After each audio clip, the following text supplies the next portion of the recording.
As the Stratemeyer Syndicate grew in New York City, Mildred Augustine was growing up far away, in a small town in Iowa.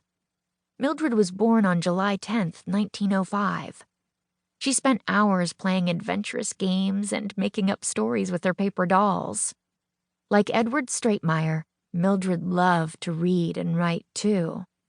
When she was 13, she entered her story, The Courtesy, in a contest run by the popular children's magazine St. Nicholas. It was published in the June 1919 issue, announcing she had won the Silver Badge Award. Mildred left her small town for college at the State University of Iowa in 1922.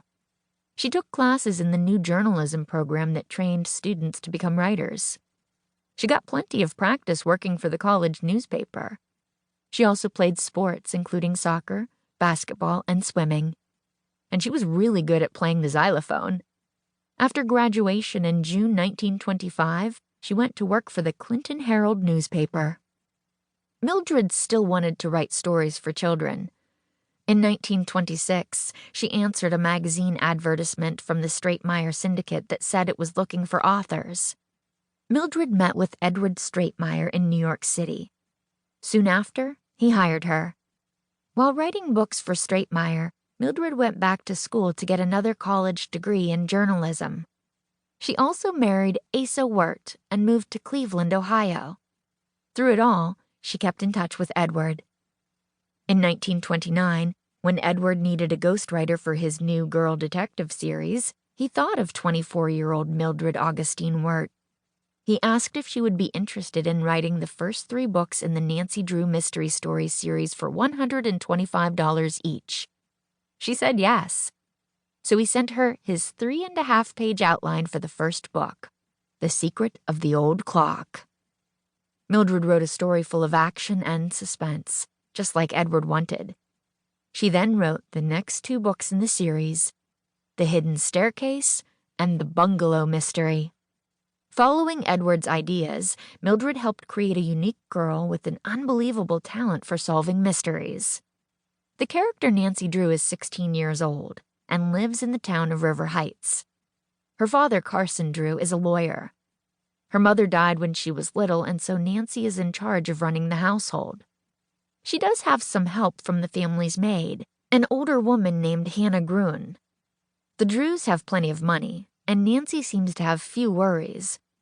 Her days are filled with shopping, visiting friends, going to parties, and running errands for her father in her very own car, a blue convertible known as a roadster.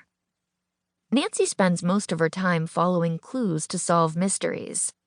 Her curiosity, intelligence, and hard work lead her on adventure after adventure. Nancy's life is nonstop action. Car chases, spy missions, underground explorations. Nancy stands up to criminals and always saves the day.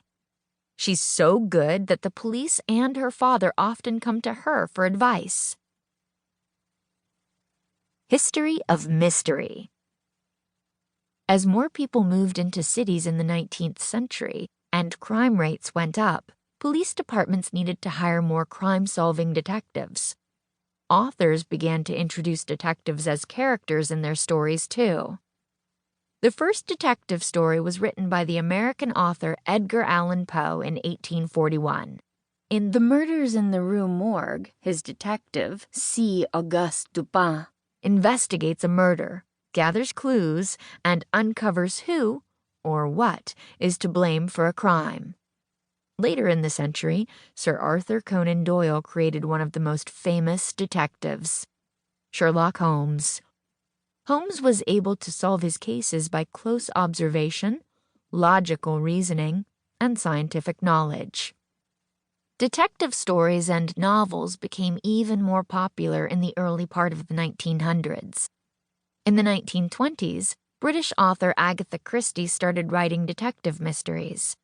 Since then, her books about Hercule Poirot and Miss Jane Marple have sold more than 100 million copies, and she has become one of the most famous mystery authors of all time.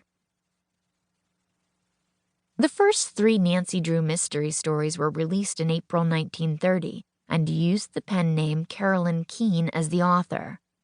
Before long, readers couldn't get enough of this friendly, clever, and fearless girl detective.